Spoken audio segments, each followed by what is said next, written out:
everyone! Magandang araw po sa ating lahat mga kasukay, mga kalingap sa mapagpalang araw na muli. So for today's vlog, ito pag-usapan natin about dito sa big achievement nila, no? Si Kalingap Rap, si Jack, syempre si Erica. Kasama din syempre si Kalingap Edo, mga kasukay, mga kalingap, no? So, good news nga ito para sa kanila dahil ayan nga, pumirma na sila ng kontrata dito sa ELM, no? Talents Management, no? So, napakalaking achievement lalo na kay Erica, no?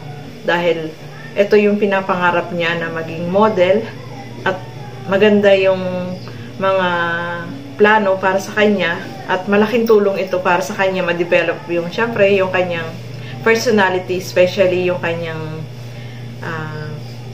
attitude niya, yung self-confidence, no, mga kasukay, mga kalingap.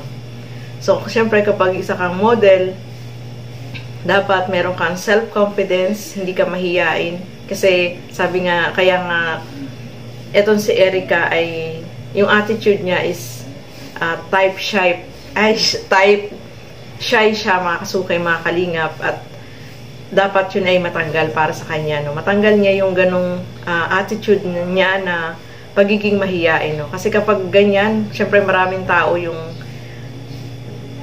tumitingin sa'yo, lalo na kapag nagmo-model ka, talagang yung mga mata ay talagang sa'yo nakatingin. At bagay na bagay naman po yan kay Erica, no? Dahil kita naman natin sa kanya yung kanyang physical na anyo na talagang pang-model, pang-beauty queen yung kanyang beauty, no?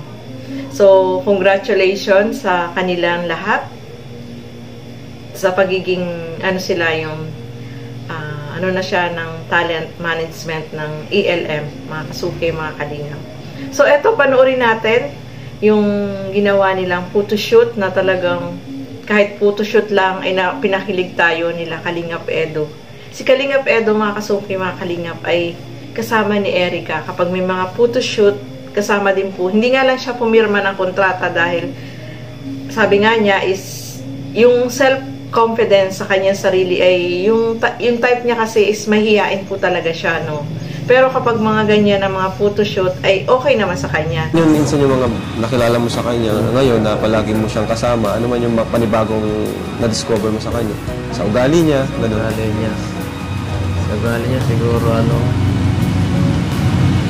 medyo, parang tampuhin ang konti.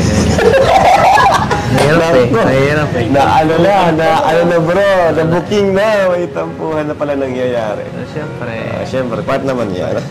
Saka, sa magkaibigan nga, di ba, may nagtatampuhan din naman. Ako naman. Ano yung nagpapatampo sa kanya? Ano yung nagpapatampo? Kapag? Pag minsan, busy ako, minsan pag... Di ka naka-reply? Hindi, naka-reply. Kapag... Ewan ko kung bakit nagkakaaway.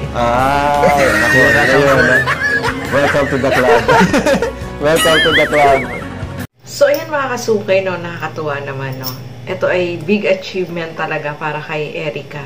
Yung pag-sign pa lang yan ng kontrata dyan is malaking opportunity na yan para sa kanya. At nakakatuwa itong si Kalingap Edo, no. Yung support niya talaga is nandyan. Masaya siya para kay Erica dahil sabi nga niya is ito yung pangarap niya na maging model ay matutupad na, no, mga kasuki, mga kalingap. At isa pa dito, nakakatuwa, no, merong palang ugali itong si Erica, no, na siyempre close na sila, di ba, mga kasuki, mga kalingap. Close na silang dalawa. Lagi silang nagkakasama, lagi silang nagkikwentuhan. Siyempre, meron na palang nangyayaring tampuhan. O, di ba? Nakakatuwa naman, no. Hindi mawawala yan, no. Siyempre, may time na, halimbawa, yung isa is busy. Baka hindi agad makareply itong si Kalingap Edo dahil nasa mga lakad or may ginagawa, di ba? Alam naman natin, no. Busy talaga yan. At siguro may time na hindi siya agad nakakapag-reply. So, yung isa naman is may pagtampo na kaagad, o di ba?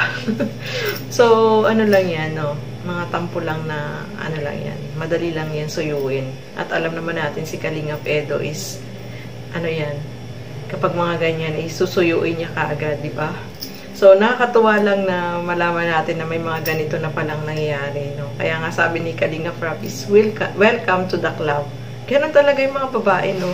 Kapag kaunting ano lang, pag hindi mo agad na replyan, is nagtatampo. Ganun lang yun. So, talagang, may something sa kanila, no? O, diba? So, ituloy pa po natin.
Sige na, magano'n ka.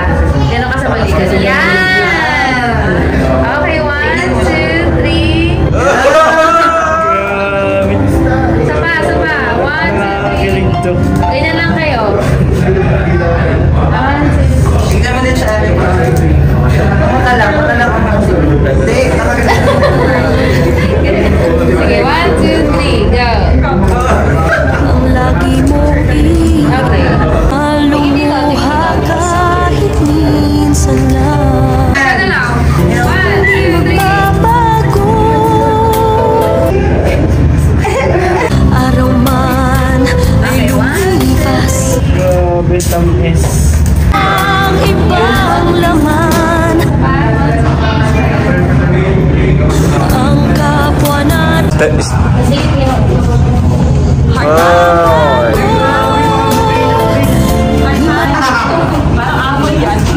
Kahanap ng pag-ibig na babalik. Yan mga kasungay, diba? Napanood natin yung kanilang photoshoot at bagay na bagay sila, no? Ang ganda ng mga ano nila, yung kuha nila na napakilig pa rin sa atin, no? Mga kasungay, mga kalingap. At talaga nakakatuwa silang panoorin, no? Yung kanilang titigan, yung kanilang tawanan, talagang kinikilig pa rin tayo sa kanila, no? Na sobra. So, ito, panoorin po natin. Ano pa yung masasabi ni Kalingap Edo? Tara, panoorin po natin. Gusto mo sa ugali na ito? Ano po yan? Gentleman. Gentleman si Eds. Kasi siya natanong ko na siya kanina eh. Ano pa? Saka ano po siya? Caring din po. Pag ano. Sa ayaw naman, wala naman. O meron din. Ano yung mga naipipikon ka sa kanya minsan? Wala pa naman po. Heart to heart talk na to eh. Dapat sabihin mo na. Heart to heart talk. Oo, heart to heart talk na to. Honest lang tayo dito. Tayo ay magkakaibigan. Tayo ay magkakapatid. One kalingap, one family. Oh. Bago yun. Wala ka naman na ano sa kanya na Wala po. Ibig sabihin, mabait ka. Naiintindihan mo siya. Naiintindihan mo ba sa Eds na minsan parang ka siya sa'yo, gano'n? Opo, minsan. Minsan parang Paniligaw mo kay Erica. Ito siya. Ano yung pinangahawakan mo ng lakas? Ba't di ka pa rin sumusuko? Tunay ba ako lang? Hirap na. quiz yan, quiz. Hindi ko alam kung ano sasabihin. Wala eh. Gusto ko siya eh. Lagi mo iibig. Direct to the point. Simple lang, pero... So, ayan nga, no? Nakakatuwa si Kalingap Edo, no? Talagang mapapahanga ka sa kanya, no? Kahit na hindi pa siya sinasagot, no? At alam naman natin na hindi pa yung tamang panahon nga, hindi pa yung right time para maging sila, sabi nga niya, is nandyan lang siya para sumuporta at walang makakapigil sa kanya na kung ano yung ituloy-tuloy niya pa rin yung ginagawa niya, no? Dahil gusto niya si Erica, no, mga kalingap, mga kasuke. So talagang mahal niya si Erica at nakikita naman po natin yun sa mga effort niya, sa mga ginagawa niya. At so makikita natin kay Kalingap Edo na talagang yung paniligaw niya ay totoo, no? Sincere siya at gusto niya talaga na maging sila ni Erica, no? Na handa siya maghintay kung kailan yung tamang panahon. At ang nakatuwa dito, yung pagsabi niya ng prangka na talagang gusto niya si Erica, o diba? So, ayan, nakakatuwa lang po mga kasukay, mga kalingap, na talagang si Kalingap Edo ay in love na, no? At si Erica, halata naman na ano na rin siya, no? Although, ang gusto nila syempre is yung tamang panahon, no? O, diba? So, nandito lang na rin naman tayo, mga kasukay, mga kalingap, na nag-aantay. At kinikilig para sa kanila, no?